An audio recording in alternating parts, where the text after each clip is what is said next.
How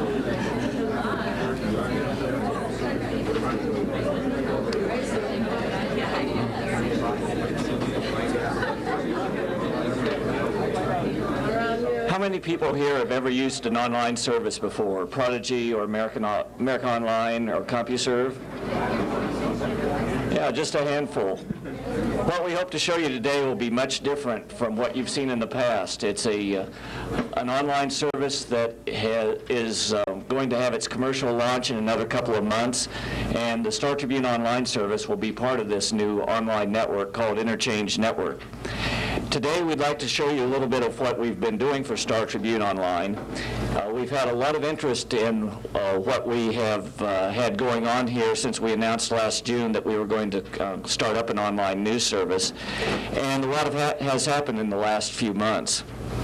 First of all, we've hired a staff of about a dozen people, and with me this morning is Steve Yelvington. I'm Bob Schafer.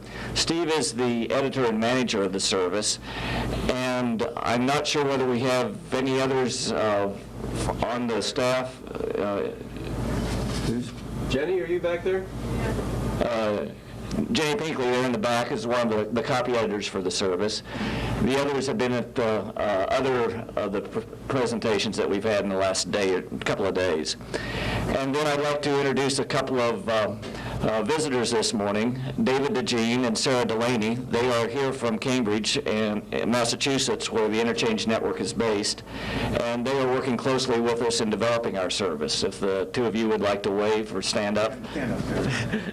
We'll stand up. Good morning. We think we've got an excellent staff. One of the best staffs that any online service in the country has. It's a combination of people who have had previous online experience. Steve has been thinking and writing about online newspapers for years. And then also people from outside, who were hired from outside the company, bringing fresh ideas, people from the newsroom, bringing the newsroom perspective to it. And we think we have an excellent staff to go forward. Then in addition to hiring our staff, there's been a major development with the Interchange Network itself. When we started off negotiating with Interchange last year, it was owned by the Ziff Communications Company, the publisher of a number of PC magazines, and it had a number of other businesses as well. The owner of Ziff, Bill Ziff Jr., retired last December, and his three sons took over the business. In the middle of the year last year, they decided that they would rather be in the investment business than the publishing business, so they put the whole $2 billion enterprise up for sale. It was sold in several pieces, and the company that bought the online network is AT&T, so it's now the AT&T Interchange Network. We're really excited about the change because it brings all of the technological strength and marketing power of AT&T to the network, which retained its management and staffing, so we're still working with the same people we always had been, and now we have AT&T as our commercial partner here. And then finally, what we've been doing in the last few months, last 2 months in particular, is starting to create the content of the online service. And we'll be ready to show that to you in a few minutes. Steve will be taking you through a demonstration of the service. Before we do that, I wanted to explain a little bit about the structure of the Interchange Network and how the Star Tribune Online service fits in there. In many ways, it's like a cable TV system, and there are several premium channels and an area of basic services. The basic service area is called Interchange Central, and the premium channels, there are several who have announced their intentions to be on Interchange. The first two that will be up there will be the Ziff Davis computing area, and the next one, or about the same time, will be the Washington Post electronic service, which I believe they're going to be calling Digital Inc. We will follow closely thereafter, and then Cole's Business Media, our sister company, has announced its intention to develop a business-to-business service. We expect at some point that there will be a game service also available on the Interchange Network. Each one of these is priced as a premium cable TV channel. You could subscribe to the Star Tribune Online, or you could subscribe to Washington Post, or you could subscribe to both if you wanted. The one difference between a cable TV system and this is that you cannot subscribe just to Interchange Central. The basic service is accessible only if you buy one of the premium services. And that was attractive to us because it meant that our customers on Star Tribune Online would truly be our customers. We would not be an icon on the online network. If, say, we went to America Online, there we would simply be an icon on their service. We wanted to have our own identity. We wanted to have our own customers, and that's what led us to Interchange in the first place. Another factor that you'll see in a little bit is the advanced platform that they have. It's a new generation of online services with things you don't find right now on America Online or Prodigy or Compuserve. There's a whole new level of capability that hasn't existed before. And with that, I will turn it over to Steve, and Steve will take you through a demonstration, and we'll have a chance for questions at the end. We'll leave plenty of time for that, so that if you have questions that come up, remember them and then ask them when we have the opportunity for questions and answers a little bit later on. Here's Steve. Thank you.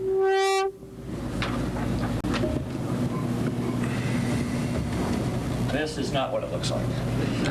The focus. I'd like to give you an overview of the content of the services and along the way pick up some of the capabilities of the platform.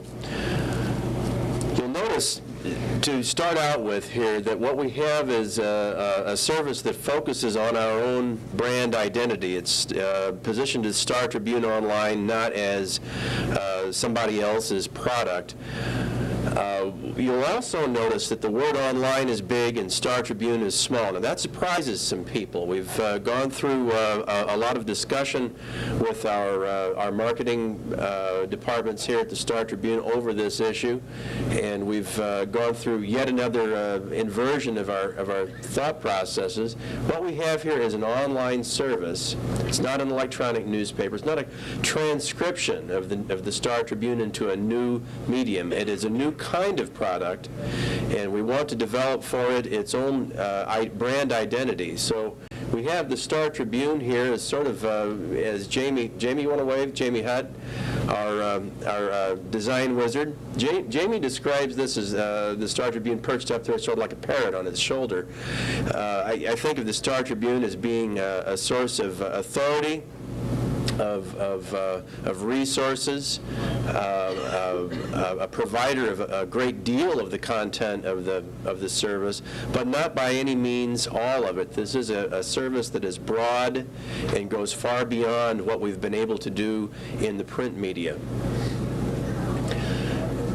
The service has what I think of as 4 or 5 basic content areas. News from the newspaper's resources, and that's not exactly the same as news from the newspaper, is one of those resources, and it's certainly a resource that no one else can match. We have the largest news gathering engine in the upper Midwest. And we will have a lot of local and national news on the service. As you see here in the Nation World package, we'll have come on, response time. We will have a collection of news and photographs from our resources, from the Associated Press, from other wire services. We'll have news that's constantly updated. We'll have access to live wires. We're buying the AP online wire and making that available to our subscribers. And by simply pointing at an object and clicking on it, you'll get the text of the story in a scrollable Windows format. Pull this over this way just a touch. high-quality fonts, good reproduction. Over on the left side here, you see a hyperlink, a link to a related story. Throughout the service, you're going to be seeing icons appearing in many contexts, links from almost any place to almost any place where editors think it makes sense.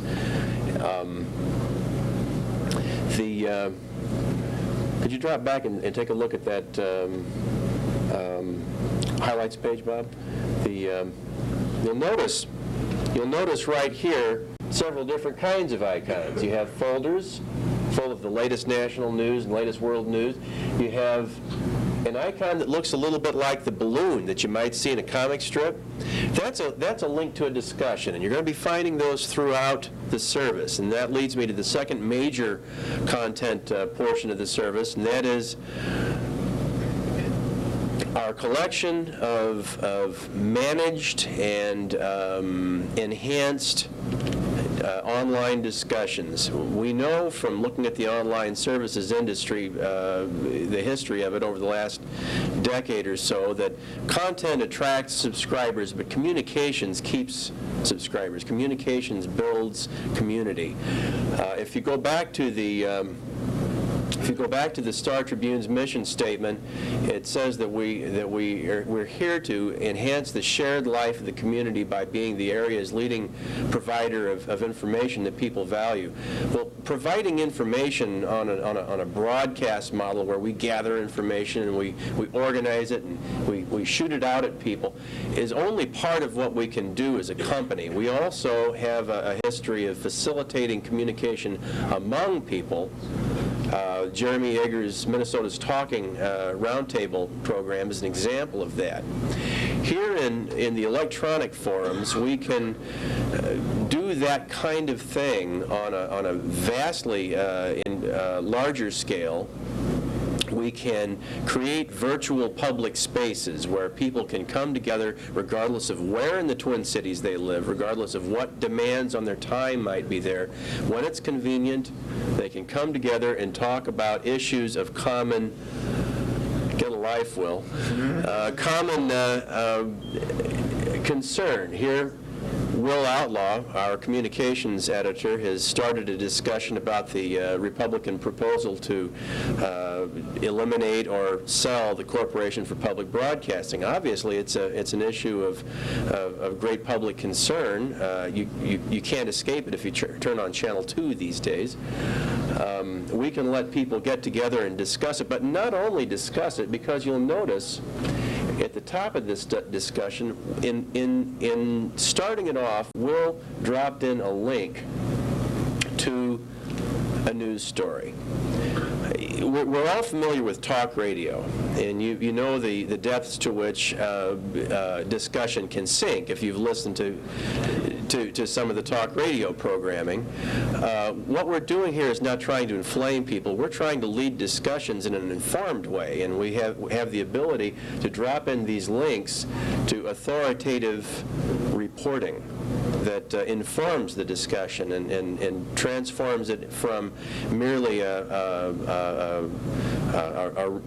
rowdy free-for-all into something that hopefully is genuinely enlightening for all of us. The third major content area that I'd like to describe is in some ways related to news, but in other ways not. It is the concept of building permanent databases. We're building a collection, and it's not reflected online here yet because the data is not loaded, but we're building a collection of permanent databases that will grow over time. When you stop and think of the quantity of information that flows through this building in the course of a day, phenomenal amounts of information, and we crush trees and smear them with ink, and at the end of the day, poof, it's off into the recycling bin. We don't have to do just that. We have, for example, 8 to 10 recipes that are printed in the Star Tribune every week on Wednesday, Thursday, whenever the taste section appears. Wednesday, thank you. And on Sunday, and they're lost forever unless people go to the trouble of cutting them out and pasting them in a file. Well, we can do that for them. We can cut them out and paste them into an electronic file, make it electronically searchable.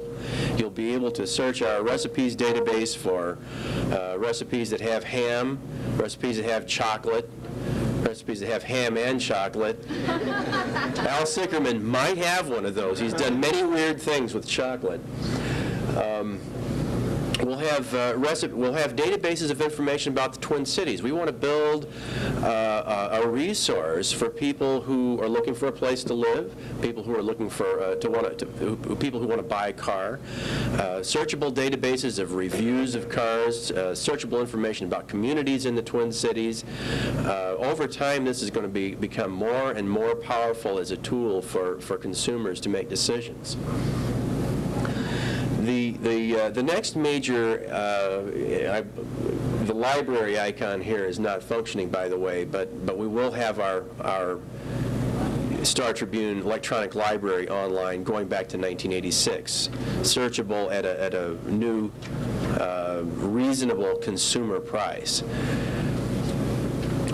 The next major area I'd like to describe is our ability to provide these tools that you've seen here, the publishing tools, the type fonts, the ability to provide news and information in a coherent environment with graphics, and the discussions, and the ability to build databases, the ability to put files that can, on the service can be downloaded for use, software, pictures. All these tools can be provided to outside entities. And our first interest, at least the RCU's first interest here, is turning over these capabilities to nonprofit organizations in the Twin Cities. We want to bring the schools and government agencies, we want to bring the Bar Association, the churches, any nonprofit organization that has information to distribute, discussions to lead, would like to be involved in this kind of project. We'll bring them online. Provide the tools, the space, the horsepower at no charge, so long as they're willing to make the commitment to manage their own areas with their own identities. This little icon down here at the bottom says Twin Cities Online is part of that project. If you know of any organizations that might be appropriate for inclusion, Todd Olson is the person to contact. He's making sales calls on organizations right now. Then we can do all of the above for commercial entities as well. We, in the print medium, sell advertising, and that word carries with it a lot of baggage. We're trying to, as a company, back up and say, well, we have marketer customers, we have reader customers, we have tools to meet their needs, and we can stop thinking of the old products and envision new products. Well, here we have a tool set. We have a tool set that can be used to meet the needs of readers and of marketers in ways that we've never been able to do before. We'd like to be able to offer these capabilities to companies that have products for sale, companies that have services for sale. Part of it will look like advertising that you and I are accustomed to seeing in the newspaper. Parts of it will not. Down here at the bottom is a little panel that will, it's not implemented yet, but that will become an ad in the traditional sense. And it's a little bit of intrusion on your space. It flips every, how many seconds? 20 to 40. 20 to 40, hasn't been set. User interface studies are underway, I presume. And that's what reminds you that there's advertisers on the service. But the more, I think the more constructive way to look at it is advertising is a resource for people who want to buy things. Advertising on the service will probably become informational and useful. There's another button down here. Find button is one that pops up a find dialog. This service is constructed on on top of a high-performance, we think it's a high-performance, right? It is. A high-performance database management system for information retrieval. In different areas, we'll have the ability to customize this fine dialogue. People can run searches for of different databases depending on what kind of information is there. You might see a different dialogue, for example, if you're looking at the automotive classifieds and if you're looking at news stories in the Nation and World section. But let's imagine that you have special interests. Everybody does. Let's imagine that you're an investor and you invest in some specific companies, maybe Medtronic or General Mills. You could do a database search and find all the stories. This is something a computer can do that theoretically. You'll be happy to know that there are no recipes in our database that have both chocolate and ham in them. You'll be able to construct these searches and search whole databases, news, permanent databases, discussions, find information related to your personal interests automatically. The resulting browser that you saw there, that folder view that was empty when Bob ran it, can then be dropped into your inbox. The inbox is a major tool here. It's a place where you can put information, and the computer automatically looks for updates. If you put a search in there, the computer automatically reruns the search every time you log on. This is a multitasking user interface. If you look down here, it says connected, all tasks completed. Every time you log on, it goes through a task list and runs many things in the background. It automatically downloads news. If you're into CJ or SID, whatever your personal taste, we make no judgments. You can automatically download those columns, and they appear in your computer, where you can then disconnect and use that information offline. You can get off the phone lines, get off the phone charges, save money, save us some money, and use the system offline. The inbox automatically downloads your electronic mail. You'll all get, as subscribers, global internet mail, as well as some other internet services as they come online. It automatically pulls in the discussions that you're participating with. It automatically uploads your postings. Here in Bob's inbox, we have a number of what we call highlights pages, the sports page. If you can click on that, it's already been downloaded. Makes it a little faster, gives you a faster response time, and lets you use the information offline.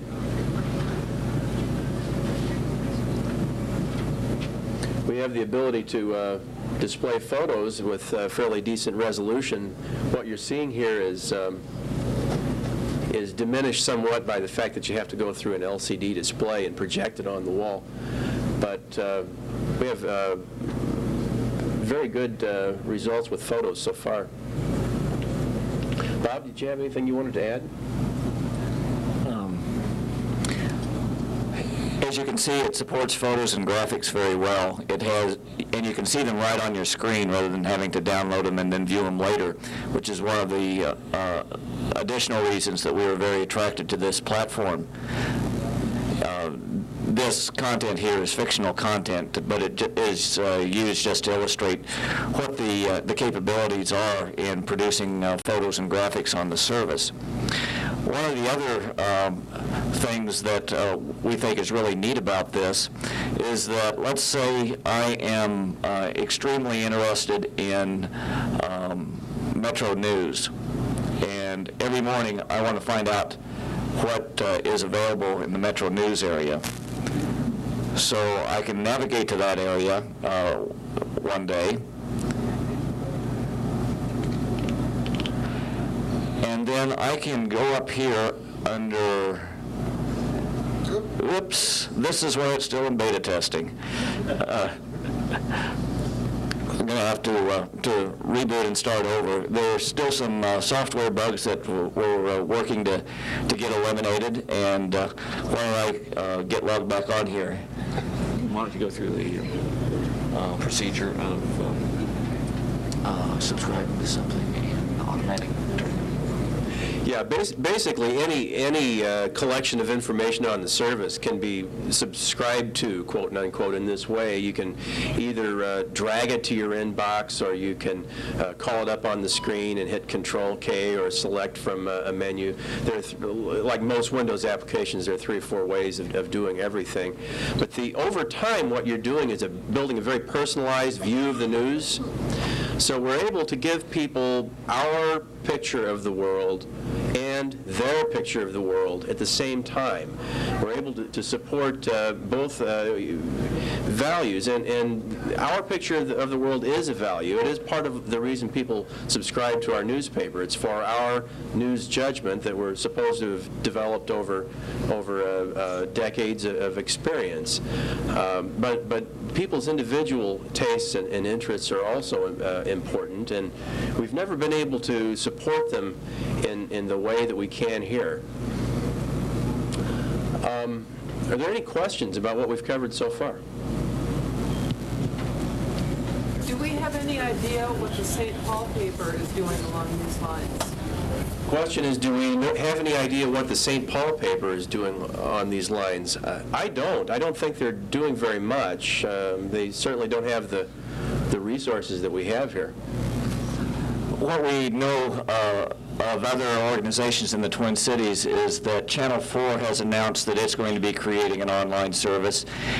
It's been in beta testing for a number of months, and the indications are that it has put a lesser priority on that now that it has started to develop Your Choice News, where it's offering viewers a choice between news on Channel 4 and news on Channel 23.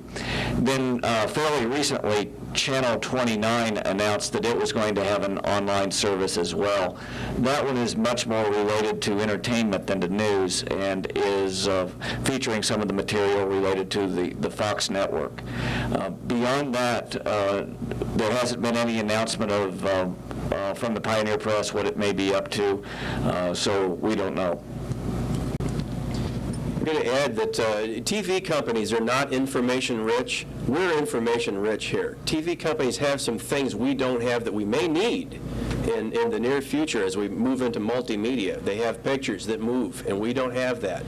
But if you look at the content of a television news script, there's not much there. John?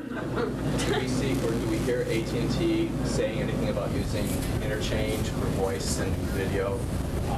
Do we hear AT&T say anything about using interchange for voice and video? No announcements at this time.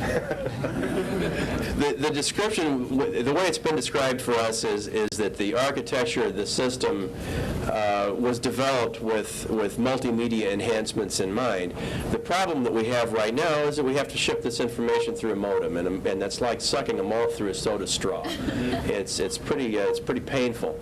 As we get onto broader band networks, and they are coming, we're seeing glass cable laid all over downtown Minneapolis by Paragon that is fully capable of carrying digital data into homes, businesses, and apartments at unbelievable speeds. As we see those kinds of changes taking place, I think we are going to see radical improvements in what's possible online. Does this have metro or state or national access? Good question. Does it have metro, state, national access? Yes, all of the above. This is one of the advantages of working in partnership with Interchange, is that it's a national network. Right now, oddly enough, it's an AT&T company that uses Sprint for connectivity. That's going to change. But right now, it's available in the Twin Cities, Duluth, St. Cloud, Rochester, Mankato, Sioux Falls. And if you have a laptop and you go on vacation, go out to San Francisco, you can still get to it. That's a real advantage. We're going to have added nodes in the Twin Cities. I'm thinking about, we have a lot of readers that are in between here in Rochester, say. And I know from other bulletin board systems, as long as the phone call to either Rochester or the Twin Cities. We don't know the answer to that question. How much demand there will be, or whether it's going to be economically make economical sense to put nodes or bring lines into existing nodes from smaller towns. But the history of all of this is that these nodes are popping up like mushrooms all over the country, and I think that certainly we're going to see cheap bandwidth reaching small towns, and my goal is Grand Marais, so I can get up there and it disappear. Say I'm Dayton's and I want to sell online. Can I use this service to sell? Yeah, let me add one more answer to the previous question. And the Twin Cities has the largest local access area of any metro area in the country, so that you can be miles away from the center of the Twin Cities and still be in the Twin Cities local access calling area. Given that, plus given the nodes elsewhere in the state, more than 3/4 of the state's population can dial using a local number and get access to the interchange and to the Star Tribune Online services. The question about Dayton's, advertising in general is an area that we're very interested in. And we would like to be able to work with a handful of major advertisers at the outset, develop some concepts, working with them, putting their ideas into effect, and see what works, what doesn't work, because this is going to be a learning experience for advertisers as well as for the newspaper and the online staff. And once we have some things that we know work or that advertisers and marketers are pleased with, we will be expanding that to others. We'll probably pick out a few advertisers to work with at the start. Then in addition, we'll also be creating databases, say, around real estate, so that we would be able to offer on the online service much more than what appears in the newspaper on Saturdays or Sundays or on weekdays, so that this won't be something that we have available at the start. It's something that the MCU is looking at very closely right now. You would be able to get a listing of all the houses that are available for sale in the Twin Cities. You'd be able to see photos of those houses. Once the communications technology improves, as Steve mentioned, you might even be able to see video clips of houses. You would be able to then connect from those listings to find out information about the suburbs or cities or neighborhoods where those houses are for sale. And from there, you might be able to find out information of the school districts that serve that area, so that all of this would be in a database that would be very usable to a home buyer or a home seller. What are you thinking about for pricing initially? We're looking at a price of $13 to $15 a month. We haven't settled on a price yet. It most likely would be $13.95, but we want to see the results of some consumer research that's in the field right now before we settle on the final price. That would include 5 hours of service each month. And with the capabilities of using the service offline as well as online, and being able to download things and read them at your leisure when you're not hooked up to the service, we think that the vast majority of our users will be able to get all they want in the 5-hour time period.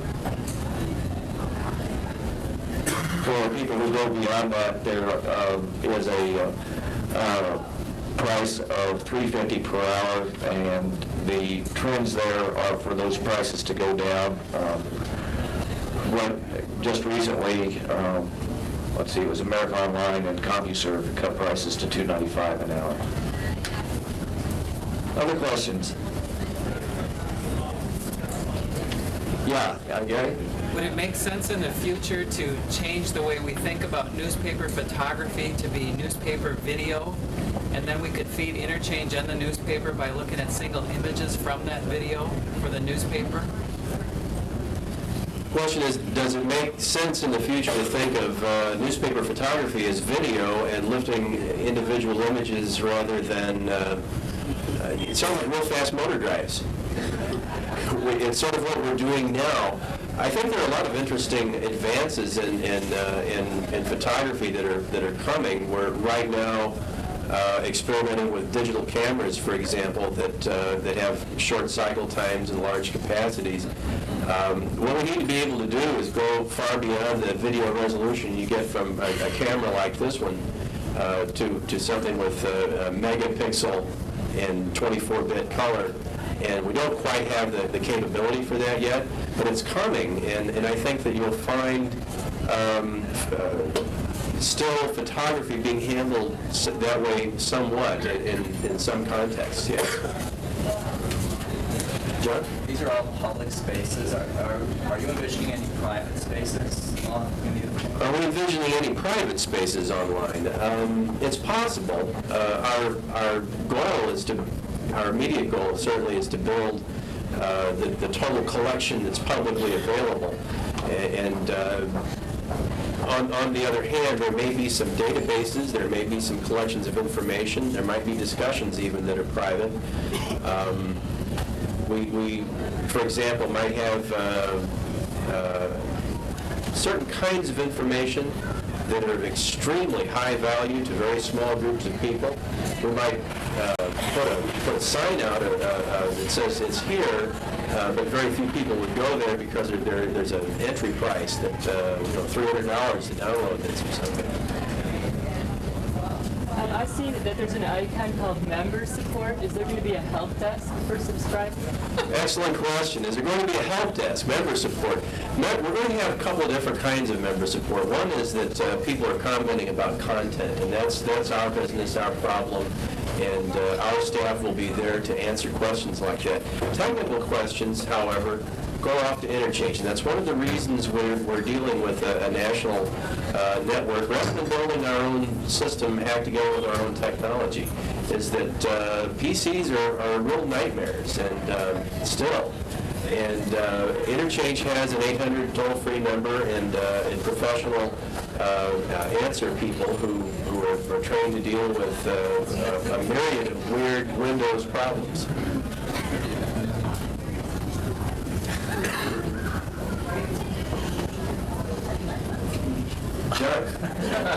I'm intrigued by why AT&T bought Interchange.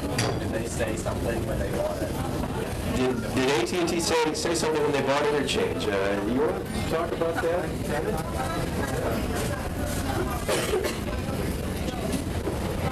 Yeah, I've worked for Ziff Davis, which was a magazine publishing company that started Interchange for a long, long time. I've never worked for a phone company before, so this feels as weird to me as it does to you. But the answer that AT&T gave was that they are very interested in the kinds of communication that are beginning to dominate the world. Voice traffic, which is 90% or better of what travels on the AT&T network internationally now, is actually a dwindling percentage of the traffic on that network. And they see that falling actually pretty rapidly over time. Data traffic is coming to dominate communications among individuals and certainly among companies, and certainly from companies to individuals in our society and around the world.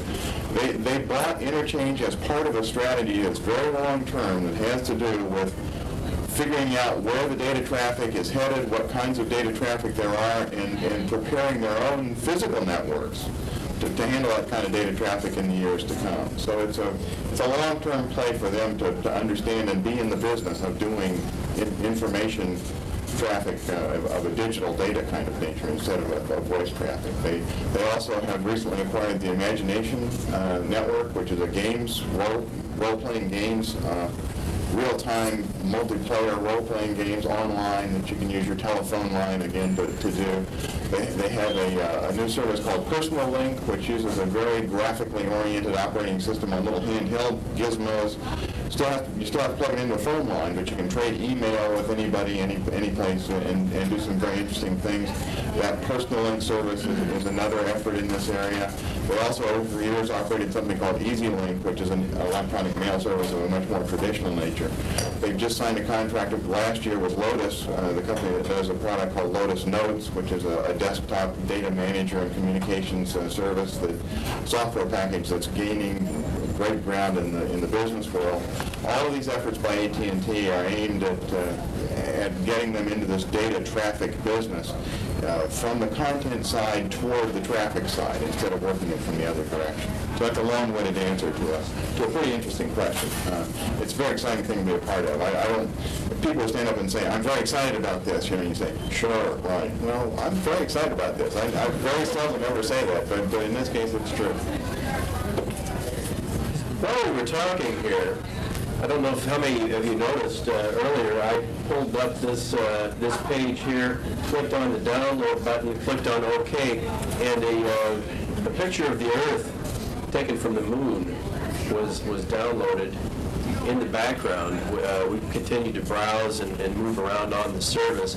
This is this multitasking aspect of the software is something that at this point no other online service offers.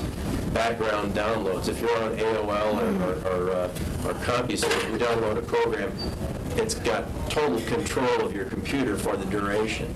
On this, people can be reading discussions, browsing the news, whatever, running searches, while the photo comes in the background. It might be a photo, it might be software. We've put a number of NASA photos up there in GIF and JPEG format for people who want to download with them and play with them offline. Who owns the photo? Who owns the photos? Those photos are in the public domain. They're publicly available from Jet Propulsion Laboratory. If I get a Star Tribune photo, now I can take it and do whatever I want with it.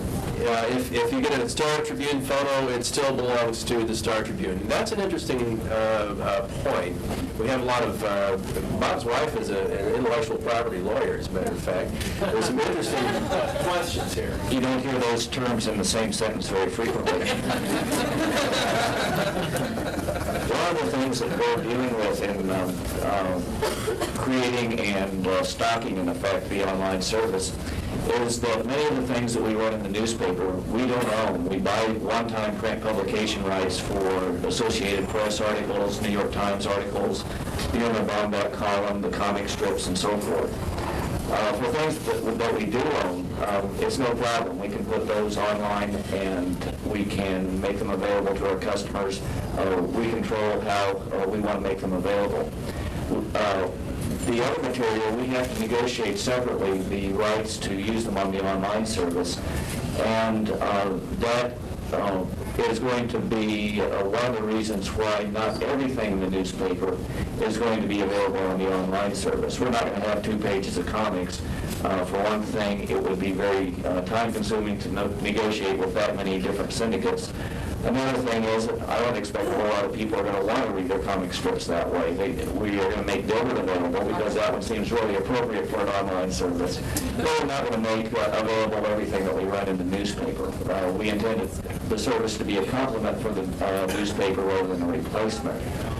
And so you'll see most of the news and from our traditional wire services and all the local news. You'll see that on the online service. You may not see all the syndicated features. To go to the other side of that question, what can a viewer do? The viewer has, in effect, by paying the subscription fee, a license to make 3 copies of the material that's on the service. One copy is a printout or a hard copy. Another copy is on a diskette, and the third one would be on a hard drive. Anything beyond that would be in violation of the operating policies, so that the user does not have the right to take a story that has been published on the online service and make an electronic copy of it and then post it all over the internet, which has happened on occasion. There is a service called Clarinet that had subscribed, that purchased the Dave Barry column from Knight Ridder. And Knight Ridder yanked their right to buy that column because users of Clarinet were posting it all over the internet. And Knight Ridder was afraid that it might affect the ability for it to control the sale of that column. So protecting your ownership rights in a digital world becomes a lot more complicated than it has been in the past. Everything that we have on the service will be marked as copyright in order to protect us, and if we find someone who is trying to profit commercially from content that we own, it'll give us the ability to respond legally there. On the other hand, some of the tools that Interchange has introduced make it possible to cut down on some of the abuses that have occurred in the past on copyright. For example, if I found a neat article here, let's say it's the Kobe plate diagram. What I can do is go up to use the standard Windows tools to copy that onto my clipboard, and then I can just paste that into an email and send it to someone on the Interchange network, and rather than having to send them a copy of the article or having to give them real detailed directions on how to find that article, go to this section, look in this folder, look in this subfolder, and you'll find it. All that person has to do is just click on that icon that I've pasted into the email, and it'll show up. So that the users of the service, as well as the editors, can make use of the ability to have the hypertext links or the icons here. Other questions?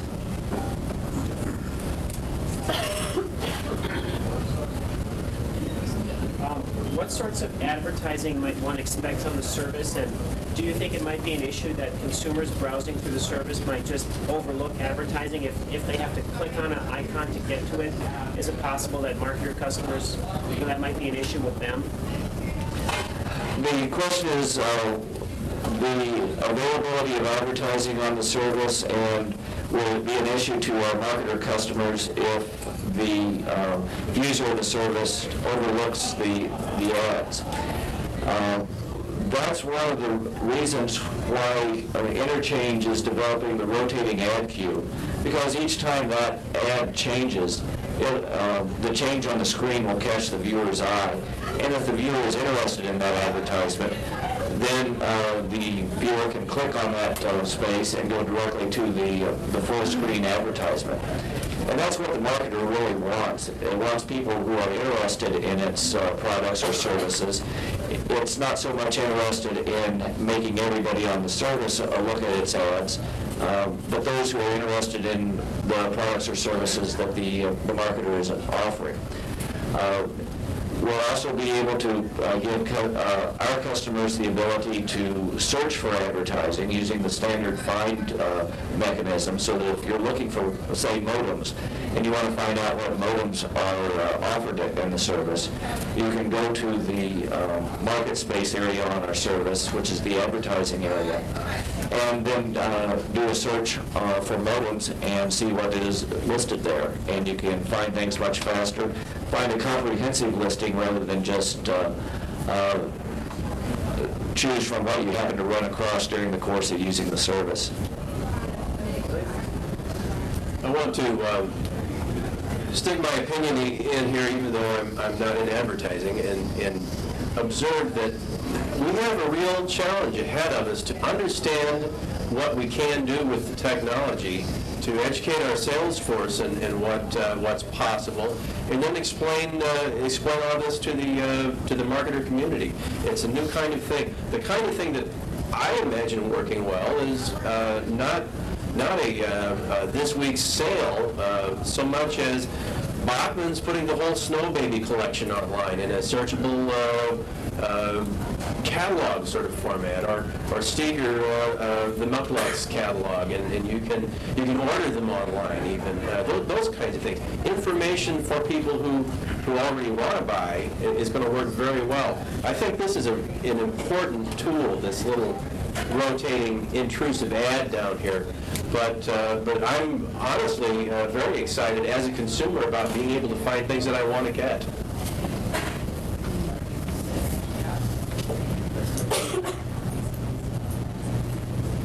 Other questions? Other questions? One thing that we're headed toward here is we're only 5 years away from the 21st century. We're moving into a world in which all information will be digital. Bandwidth will be cheap. Distance is erased. You'll notice we're building a local online service that's running off a computer in Massachusetts. We didn't bat an eye at that. We're moving into a vastly different age than all of us grew up in. And as important as I think this product is, because I'm involved in it, the more important thing for the company is that we develop the capabilities of understanding the new media, the capabilities of creating new products, and not just this one, and that we position the company so that we're in the right place with the right set of tools and the right understanding when all of this comes together in some big digital hugeness of the future that no one understands yet. And now's the time for the sales pitch. On your seats when you came in was a sheet that was about being a beta tester for our service. We're looking for as many employees who would like to do so to become beta testers. And what that means is that you'll get the software to install the service and have a chance to look at what we're creating before we have our commercial launch. And what we want are your ideas, your thoughts, your suggestions, what works, what doesn't work. We'd like you to take part in bulletin boards so that there's discussions going there. And we'd like to give you a chance just to see what the service is going to look like. To be a beta tester, there are some hardware requirements that we need to let you know about. One of them is that right now there is software written for IBM PCs and compatibles. There's not a Mac version of the software yet. That's still under development and has been promised during the latter part of '95. So at this point, we're having to limit the service to those who have PCs and IBM PCs or compatibles. It needs to be a 386 or higher running Windows, and then you would also need a 9600 baud modem. It'll work at 9600 or 14.4. If you have a 24 baud modem, it'll creep, it won't really work, and you'll be very frustrated with the service. Because it is rich in graphics and photos, in addition to text, it requires higher speed modems than that. And for beta testing, you would need to have a PC that has 8 megs of RAM. That's because there's still some debugging code in the software, and there's additional work to be done on the software before commercial release. Eventually, at the time of commercial release, it'll work on a machine that has 4 megs of RAM. So if you would like to be a beta tester and you have access to a PC that meets those requirements at home, please fill out the form, send it back to us in interoffice mail, hand it to us up here, bring it down to our area on the second floor, whatever is convenient for you. We are encouraging people to do this at home rather than at work because of our configurations here at work. Because of the PBX and the digital lines that service the Star Tribune, we have to import analog lines for anybody connected to a 9600 baud modem.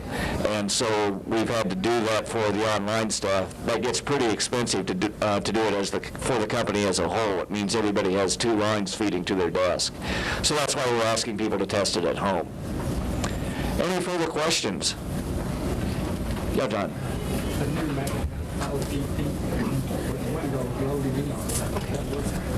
No. The question is, the new Macintosh Power PC with Windows loaded in, will the software run on that? And the answer is no, and the reason is what? The reason is that soft Windows doesn't fully implement the 386, 486 instruction set. It won't really run it in an enhanced mode. Some software will run. This particular application is known not to work at this time. Right, soft Windows is Windows 3.1 on the PowerPC, but there are some chip instructions that aren't implemented there.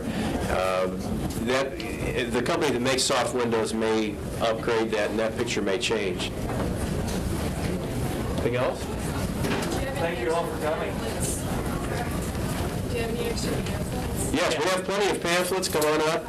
If you have a question you want to raise privately, come right on up.